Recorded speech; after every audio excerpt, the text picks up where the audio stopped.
આપણે મત્સ્યપુરાણના 40મા દિવસની કથાને આગળ વધારીએ. 148મો અધ્યાય. તારકાસુરની તપસ્યા અને બ્રહ્મા દ્વારા તેને વરદાન પ્રાપ્તિ.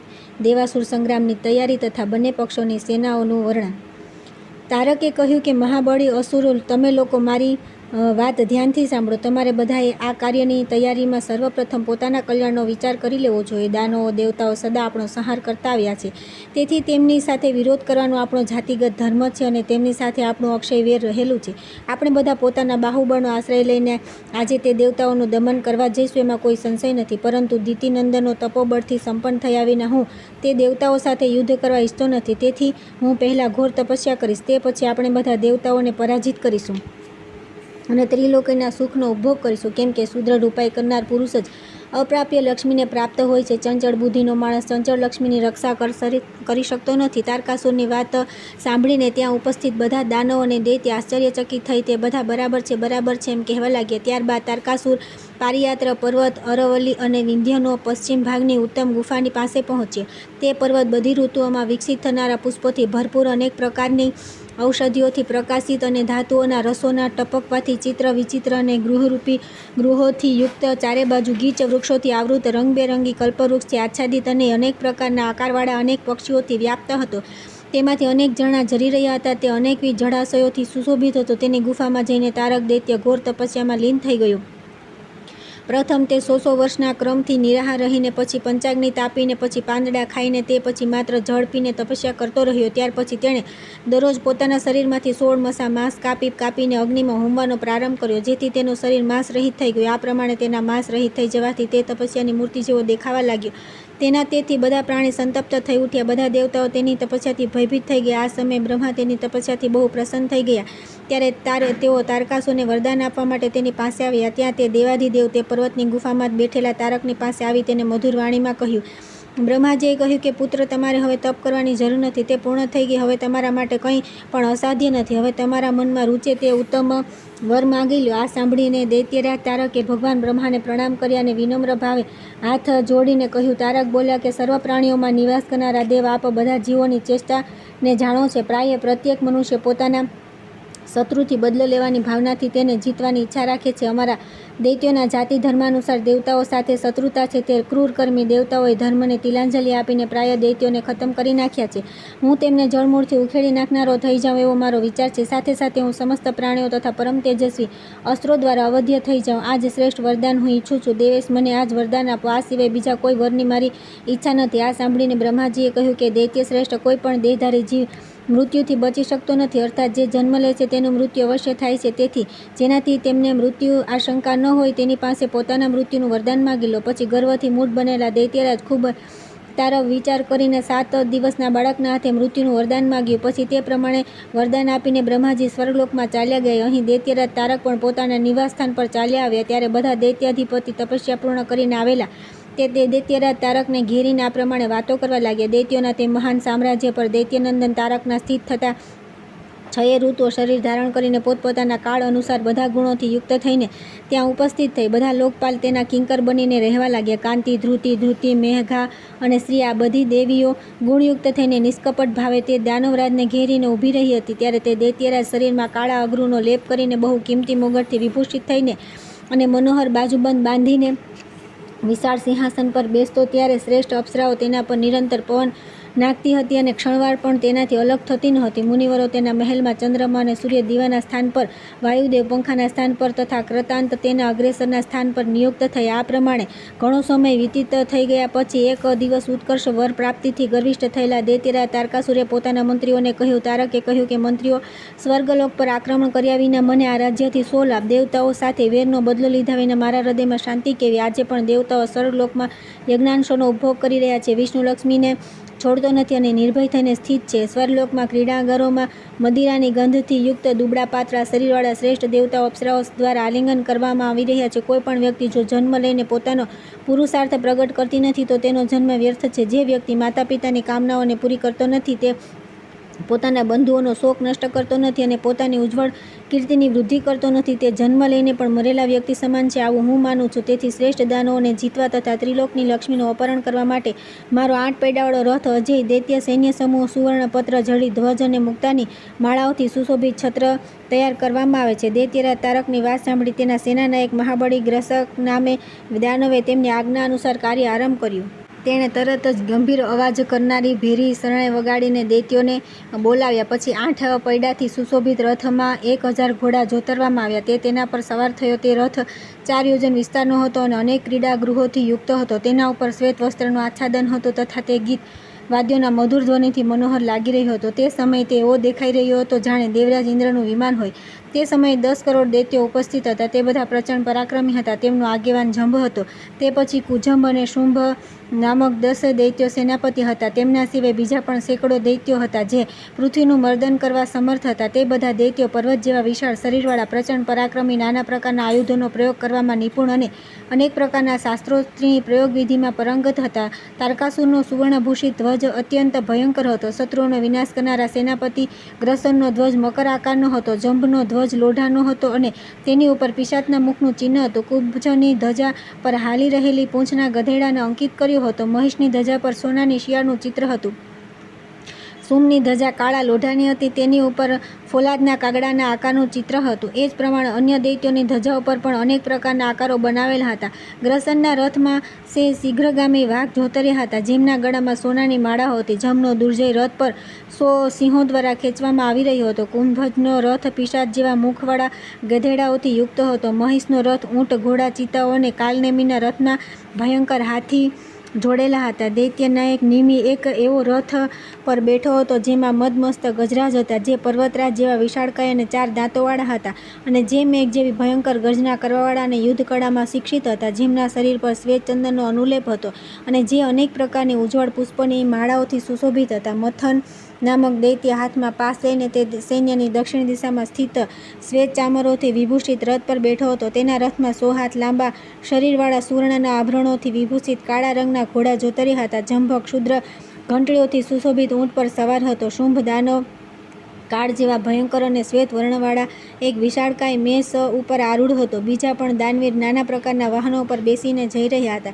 તે બધા દૈત્ય અદ્ભુત પરાક્રમી, કુંડળ અને પાઘડીથી વિભૂષિત, અનેક પ્રકારના દુપટ્ટાઓથી સુશોભિત, અનેક પ્રકારની માળાઓથી સુસજ્જિત, તેને અનેક પ્રકારના સુગંધિત પદાર્થોથી સુવાસિત હતા. તેમની આગળ બંદીગણ સ્તુતિગાન કરી રહ્યા હતા. તેમની સાથે અનેક પ્રકારના યુદ્ધના વાજિંત્રો વાગી રહ્યા હતા અને તે બધા અગ્રેસર મહારથી અનેકવિધ શૃંગારથી સુસજ્જ હતા. તે સેનામાં મુખ્ય અસુર પરાક્રમપૂર્ણ કથાઓ કહેવા સાંભળવામાં આસક્ત હતા. દૈત્યવર તારકાસુરની તે સેના મદમસ્ત હાથીઓ, ઘોડા અને રથોથી વ્યાપ્ત હોવાના કારણે અત્યંત ભયંકર દેખાઈ રહી હતી. તેમાં ધજાઓ ફરકી રહી હતી અને અનેક પેદળ સૈનિક પણ હતા. આ પ્રમાણે તે સેના દેવતાઓ સાથે ટક્કર લેવા જઈ રહી હતી. આ અવસર પર દેવદૂત વાયુદાનવોની આ સેનાને જતી જોઈને ઇન્દ્રને જાણ કરવા માટે સ્વર્ગલોકમાં જઈ પહોંચ્યા. ત્યાં તેમણે ઇન્દ્રની દિવ્ય સભામાં જઈને દેવતાઓની સામે તે આવી પડેલા યુદ્ધની સૂચના આપી. તે સાંભળીને મહાબાહુ દેવરાજ ઇન્દ્રે તે પહેલાં પોતાની આંખો બંધ કરી લીધી. પછી તેમણે બૃહસ્પતિને આ પ્રમાણે કહ્યું. ઇન્દ્રે કહ્યું કે ગુરુદેવ, દેવતાઓની દાનવોની સાથે આ અત્યંત ભયંકર સંઘર્ષ આવી પહોંચ્યો છે. હવે આ વિષયમાં શું કરવું જોઈએ? ઉપાય સાથે તે નીતિ બદલાવો. ઇન્દ્રની વાત સાંભળીને મહાન ભાગ્યશાળી બૃહસ્પતિએ આ પ્રમાણે કહ્યું. સૂર્યશ્રેષ્ઠ ચતુર્ંગની સેના પર વિજય મેળવવાની ઈચ્છા રાખનાર માટે સામપૂર્વક નીતિ બતાવવામાં આવી છે. આ જ સનાતનની સ્થિતિ છે. નીતિના સામ, ભેદ, દાન અને દંડ આ 4 અંગ છે. રાજનીતિના પ્રયોગમાં ક્રમશઃ દેશ, કાળ અને શત્રુની યોગ્યતા વગેરેનો ક્રમ જોવો જોઈએ. આમનામાં દૈત્યો પર સામનીતિનો પ્રયોગ તો થઈ શકતો નથી કેમ કે તેમને આશ્રય પ્રાપ્ત થઈ ચૂક્યો છે. તેઓ મદમત છે. જાતિ ધર્મ અનુસાર ભેદનીતિનો પ્રયોગ કરીને તેમનામાં કૂટ પણ નાખી શકાય એમ નથી તથા જેમને લક્ષ્મી પ્રાપ્ત છે તેમને દાન આપવાથી પણ 100 લાભ થશે. તેથી આમના પર એકમાત્ર દંડનો જ ઉપાય ઉપયોગી જણાય છે. જો તમને મારી વાત યોગ્ય લાગતી હોય તો આનું અવલંબન કરો કેમ કે દુર્જનોની સાથે કરવામાં આવેલી સામનીતિ તદ્દન નિરર્થક છે. ક્રૂર લોકો આને ભયવશ કરેલી માને છે. તેથી તેમની સાથે કરવામાં આવેલી સરળતા, ઉદાર બુદ્ધિનો પ્રયોગ અને દયાનીતિનું વિપરીત પરિણામ આવે છે. દુર્જન લોકો સામનીતિને પણ સદા ભયભીત હોવાના કારણે ઉપયોગ કર્યો હોવાનું માને છે. તેથી દુર્જનો પર આક્રમણ કરવા માટે પુરુષાર્થનો આશ્રય લેવો હિતાવહ છે. દુર્જનોના આક્રાંત થઈ ગયા પછી તેમના પર પ્રયુક્ત કરેલી ક્રિયા ફળદાયી થાય છે. આ સત્પુરુષોનું મહાન રથ છે. સજ્જન કદી પોતાના ઉત્તમ સ્વભાવનો કુસંગવશ ત્યાગ કરવાની ઈચ્છા કરી શકે છે, પરંતુ દુર્જન કદી પણ સજ્જન થઈ શકતો નથી. મારી બુદ્ધિમાં તો આવું સમજાય છે. પછી તમે લોકો આ વિષયમાં વિચારપૂર્વક આ સાંભળીને ઇન્દ્રે બૃહસ્પતિને કહ્યું કે એવું જ થશે. પછી તેમણે પોતાના કર્તવ્યના વિષયમાં સારી રીતે વિચાર કરીને તે દેવસભામાં કહ્યું. ઇન્દ્રે કહ્યું કે સ્વર્ગવાસીઓ, તમે લોકો સાવધાનીપૂર્વક વાત સાંભળો. તમે લોકો યજ્ઞભોગતા સંતુષ્ટ આત્માવાળા, અત્યંત સાત્વિક, પોતાના મહિમામાં સ્થિત અને નિત્ય જગતનું પાલન કરવાવાળા છો. તેમ છતાં દાનવો અકારણ તમને લોકોને પીડા પહોંચાડી કરે છે. તેમની સામે સામ વગેરે 3 નીતિઓના પ્રયોગથી કોઈ લાભ નથી. તેથી દંડ નીતિનો જ પ્રયોગ કરવો જોઈએ. તેથી હવે તમે લોકો સંગઠિત થઈને શસ્ત્ર ધારણ કરો, અસ્ત્ર દેવતાઓની પૂજા કરો અને વાહનો તૈયાર કરીને રથ જોડો.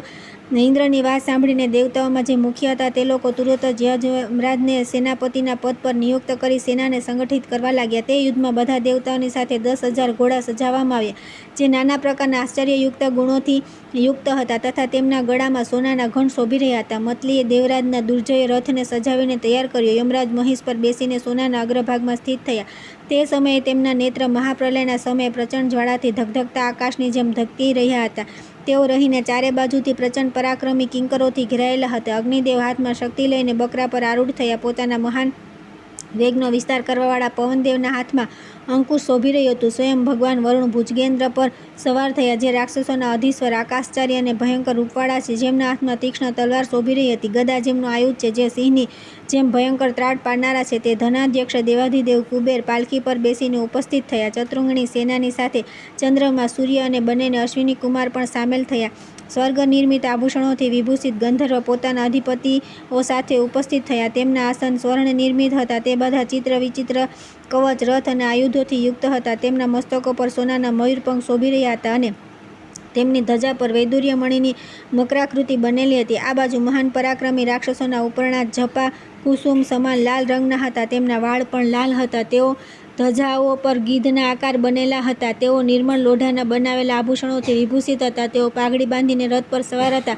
તેઓ હાથી જેવા વિશાળકાય હતા અને મેઘ સમાન ભયંકર ગર્જના કરી રહ્યા હતા. યક્ષોએ કાળા વસ્ત્રો પહેર્યા હતા અને તેમના હાથમાં ભયંકર ધનુષ બાણ હતા. તેઓ બહુ ભયંકર અને સુવર્ણ તથા રત્નોના આભૂષણોથી વિભૂષિત હતા. નિશાચરો સેના ગેંડાના ચામડાનો ઉપકરણો ધારણ કરીને બહુ શોભી રહ્યા હતા. તેમની ધજાઓમાં ગીધોના પંખ લગાવેલા હતા. તેમના આભૂષણો હાડકાના બનેલા હતા. તેમના હાથમાં આયુધ રૂપે મૂષળ હતા, તેથી જોવામાં બહુ ભયંકર લાગતા હતા. તેમની સેનામાં અનેક પ્રાણીઓના ભયંકર અવાજ થઈ રહ્યા હતા. કિન્નરોએ શ્વેત વસ્ત્રો ધારણ કર્યા હતા. તેમની શ્વેત પતાકાઓ પર બાણના શ્વેત ચિહ્નો હતા. તે બધા મદમસ્ત ગજરાજો પર સવાર હતા અને તીક્ષ્ણ તોમર તેમના અસ્ત્ર હતા. જડેશ્વર વરુણની ધજા પર ચાંદીનો બનાવેલ હંસ અંકિત હતો, જેને મુક્તાઓથી સુશોભિત કર્યો હતો. તે ભયંકર ધુમાડાથી ઘેરાયેલા અગ્નિધ્વજ જેવો દેખાતો હતો. કુબેરની ધજા પર પદ્મરાગ, મણિ અને કિંમતી રત્નોથી વૃક્ષની આકૃતિ બનાવવામાં આવી હતી. યમરાજના મહાન ધ્વજ પર કાષ્ઠ અને લોઢાના વરુનું ચિહ્ન અંકિત હતું. તે ઊંચો ધ્વજ જાણે આકાશને પાર કરતો હોય એવો લાગતો હતો. રાક્ષેશ્વર ધ્વજા પર પ્રેતનું મુખ શોભી રહ્યું હતું. અમિત તેજસ્વી ચંદ્રદેવ તથા સૂર્યદેવની ધજા પર સોનાના સિંહ હતા. અશ્વિની કુમારો ધજા પર રત્નો વડે બનાવેલા કુંભનો આકાર હતો. ઇન્દ્રની ધજા ઉપર સોનાનો હાથી હતો, જેને ચિત્ર વિચિત્ર રત્નો વડે સજાવવામાં આવ્યો હતો અને તે શ્વેત ચામરથી સુશોભિત હતા. નાગ, યક્ષ, ગંધર્વ અને નિશાચરોથી ભરેલી દેવરાજની ઇન્દ્રની તે સેના ત્રિભુવનમાં અજય હતી. આ પ્રમાણે તે દેવસેનામાં દેવતાઓની સંખ્યા 33 કરોડની હતી. તે સમયે સ્વર્ગલોકમાં સહસ્ત્રનેત્રધારી મહાબળી ઇન્દ્ર ઐરાવત પર, જે હિમાલય જેવો વિશાળકાય હતો, જેના શ્વેત કાન ચામરની જેમ હાલી રહ્યા હતા, જેના ગળામાં સોનાની નિર્મળ માળા લટકી રહી હતી, તેના ઉજ્જવળ મસ્તક પર કુમકુમથી પત્રભંગીની રચના કરવામાં આવી હતી તથા તેના ગાલ પર ભમરાઓ મંડરાઈ રહ્યા હતા, બેસીને શોભી રહ્યા હતા. તેમણે ચિત્ર વિચિત્ર આભૂષણો અને વસ્ત્ર પહેરેલા હતા. તેઓ ચળકતા વિશાળ છત્રથી સુશોભિત હતા. હજારો બંદી તેમની સ્તુતિ કરી રહ્યા હતા. આ જ પ્રમાણે જે ઘોડા, હાથીઓના સૈન્ય સમૂહથી વ્યાપ્ત, શ્વેત છત્ર અને ધ્વજ સમૂહોથી સુશોભિત, અજય સૈનિકોથી ભરેલા તથા નાના પ્રકારના આયુધ ધારણ કરવાવાળા યોદ્ધાઓથી યુક્ત હોવાના કારણે દુસ્તર તે દેવસેના પણ અત્યંત શોભી રહી હતી. ત્યાર પછી આવે છે 149મો અધ્યાય, દેવાસુર સંગ્રામનો પ્રારંભ. સૂતજી કહે છે કે ઋષિઓ, દેવતાઓ અને અસુરોના તે અત્યંત ભયંકર સંગ્રામના અવસર પર બંને સેનાઓમાં ઘોર ગર્જનાની સાથે સાથે અત્યંત ભયંકર સંઘર્ષ શરૂ થયો. તે સમયે દેવતા અને દૈત્ય સિંહનાદ કરી રહ્યા હતા. શંખ, ભેરી અને તુરહીના અવાજ થઈ રહ્યા હતા. હાથી ચિત્કાર કરી રહ્યા હતા. ટોળે ટોળા ઘોડા હણહણી રહ્યા હતા. રથના પૈડાનો ગડગડાટ થઈ રહ્યો હતો. સૈનિકો દ્વારા ખેંચેલી પ્રત્યંચાના ચડચડાટ અવાજ થઈ રહ્યા હતા. આ બધાનો અત્યંત ભયંકર અવાજ થવા લાગ્યો. અતિશય ક્રોધયુક્ત થઈને જીવનની આશાનો પરિત્યાગ કરીને પરસ્પર એકબીજા ઉપર વિજય થવાની ઈચ્છાથી યુક્ત વીરોની બંને સેનાઓ ભયંકર યુદ્ધ કરવા લાગી. તે સમયે પરસ્પર અનુલોમ અને વિલોમનો ક્રમ રહ્યો નહીં. પેદળ સૈનિક રથની સાથે, ઘોડેસવારો રથીની સાથે, હાથી પેદળ સૈનિકો સાથે, ક્યાંક એક રથી બીજા રથીની સાથે, એક હાથી બીજા હાથીઓની સાથે, એક હાથી અનેક ઘોડાઓની સાથે અને એકલો પાયદળ સૈનિક મદમસ્ત હાથીની સાથે યુદ્ધ કરવા લાગ્યા. ત્યાર પછી આકાશમંડળમાં ભાલા, વજ્ર, ગદા, કુઠાર, શક્તિ, પટ્ટા, ત્રિશૂળ, મુદ્ર, બરછા, ચક્ર, શંકુ, તોમર, ચળકતા અંકુશ, બાણ, વત્સન, અર્ધચંદ્ર, ભાલા, શતપત્ર વગેરેના પ્રહારથી અત્યંત અદ્ભુત આકારવાળી વૃષ્ટિ દેખાઈ. તેનાથી બધી દિશાઓ આચ્છાદિત થઈ ગઈ અને તેણે સંપૂર્ણ જગતને અંધકારમય બનાવી દીધું. તે ઘોર અંધકારમાં તેઓ પરસ્પર એકબીજાને ઓળખી પણ શકતા ન હતા. તેથી તેઓ લક્ષ્ય વિના જ પોતાના ભયંકર શસ્ત્રોના પ્રહાર કરી રહ્યા હતા. બંને સેનાઓમાં પરસ્પર કપાઈને ધરાશયી થઈ રહેલા વીરોને જોઈ રહ્યા હતા. તે સમયે કપાઈને પડી ગયેલા ધ્વજો, ભુજાઓ, છત્રો, કુંડળ સહિત મસ્તકો, હાથીઓ, ઘોડા અને પાયદળ સૈનિકોથી યુદ્ધભૂમિ એ રીતે છવાઈ ગઈ હતી, માનો આકાશરૂપી સરોવરથી પડેલા કમલ પુષ્પથી આચ્છાદિત હોય. જેમના દાંત તૂટી ગયા હતા, ગંડસ્થળ વિદીર્ણ થઈ ગયા હતા અને જેમની લાંબી લાંબી સૂંઢો કપાઈ પડી હતી, એવા પર્વત જેવા વિશાળકાય ગજરાત પૃથ્વી પર પડ્યા હતા. જેમના શરીરમાંથી રુધિરની ધારાઓ વહી રહી હતી. અનેક રથોના દરેક ભાગ તૂટીને વિખરાઈ ગયા હતા. હજારો ઘોડા પણ ત્યાં પડ્યા હતા. રક્તથી છલકતા હજાર ખાડા ત્યાં દેખાતા હતા. ખૂનથી ભરેલી નદીઓ વહી રહી હતી. માંસ ભોજી પક્ષીઓ હર્ષથી આરોગી રહ્યા હતા. આ પ્રમાણે અલગ અલગ પ્રકારની લાશોથી છવાયેલું તે યુદ્ધ વેતાલોનું ક્રીડા સ્થળ બની ગયું હતું. ત્યાર પછી આવે છે 150મો અધ્યાય. દેવતાઓ અને અસુરોની સેનાઓમાં પોતપોતાની જોડીની સાથે ભયંકર યુદ્ધ. દેવતાઓના વિકળ થવાથી ભગવાન વિષ્ણુનું યુદ્ધભૂમિમાં આગમન અને કાલનેમીને પરાસ્ત કરીને તેને જીવિત છોડી દેવો. સૂતજી કહે છે કે ઋષિઓ ત્યાર પછી રણભૂમિમાં ક્રોધથી ક્ષુબ્ધ થઈ ગયા. તેમણે ગ્રસન પર અગ્નિ સમાન તેજસ્વી બાણોની વર્ષા કરવાનો પ્રારંભ કર્યો. અત્યંત પરાક્રમી ગ્રસન પણ અનેક બાણોના પ્રહારથી ઘાયલ થઈને ભયંકર ધનુષની પ્રત્યંચા ચડાવી ભીષણ 500 બાણોથી યમરાજને વીંધી નાખ્યા. તે બાણોના પ્રહારથી ગ્રસનના પ્રબળ પુરુષાર્થનો સારી રીતે વિચાર કરી યમરાજ પુનઃ ઘોર બાણ વૃષ્ટિ દ્વારા ગ્રસનને વ્યથિત કરવા લાગ્યા. ત્યારે દાનેશ્વર ગ્રસનને ગગન મંડપમાં ફેલાતી યમરાજની તે બાણવૃષ્ટિને પોતાની બાણવૃષ્ટિથી છિન્નભિન્ન કરી દીધી. આ પ્રમાણે પોતાની તે બાણવૃષ્ટિને વિફળ થયેલી જોઈને યમરાજ પોતાના બાણો વિશે વિચાર કરવા લાગ્યા. ત્યાર પછી તેમણે ગ્રસનના રથ પર બહુ વેગપૂર્વક પોતાનો મુદ્ગર ફેંક્યો. તે મુદ્ગરને પોતાના તરફ આવતો જોઈને દાનવનંદન ગ્રસને રથ પર ઉછેડીને યમરાજના તે મુદ્ગરને ઉપર ડાબા હાથે પકડી લીધો અને તે મુદ્ગરને લઈને ક્રોધપૂર્વક બહુ વેગથી યમરાજના મહિષ પર માર્યો, જેના આઘાતથી તે ધરાશયી થઈ ગયો. ત્યારે યમરાજ તે ધરાશયી થતાં મહિષની પીઠ પરથી ઉછળીને અલગ થઈ ગયા. પછી તેમણે ભાલા દ્વારા ગ્રસનના મુખ પર ઊંડો પ્રહાર કર્યો. ભાલાના પ્રહારથી મૂર્છિત થઈને ગ્રસન જમીન પર પડી ગયો.